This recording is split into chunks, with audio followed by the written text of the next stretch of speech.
Namigay ng tig 20 pesos sa mga batang kandidato sa pagkapresidente na si Senador Manny Villar. Ang anak niya namigay naman ng scholarship. Labag nga ba ito sa mga patakaran sa mga kampanya?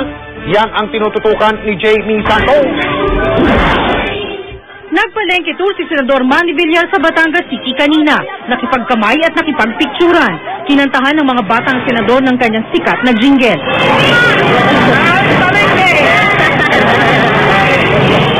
Ang senador, dumukot sa kanyang bulsa sabay abot ng tig 20 pesos sa mga batang kumakanta.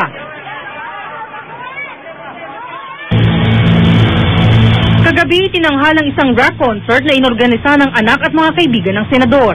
Dito, pinangunahan ni Camille Villar ang pamamahagi ng scholarship sa 41 bata. Napasaya namin kayo dahil alam namin na marami tayong pinagdadaanan ngayon nakakatalaga sama-sama tayo.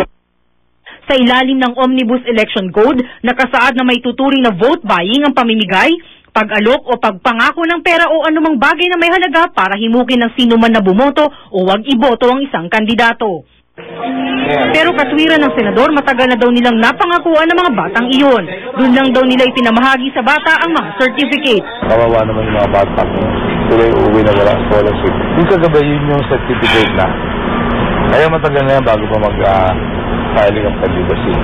Namigay din daw si Villar ng mga pera sa mga bata dahil natuwa lamang siya sa kanila. Nakatanggap naman ang babala mula sa AFP sina Villar dahil sa eksenang ito.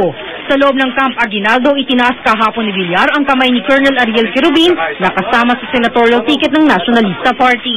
Nagkapit-bisig pa sila kasamang iba pang pambato ng partido. Kahit na nauna nang ipinagbawal ni AFP Chief of Staff Victor Ibrado ang anumang political activity sa kampo. Giit ng AFP, dapat balaan ng kampo ni Villar na wag na itong uulitin. Ang paalam po nila was just to visit one of their candidates who happens to be detained inside camp.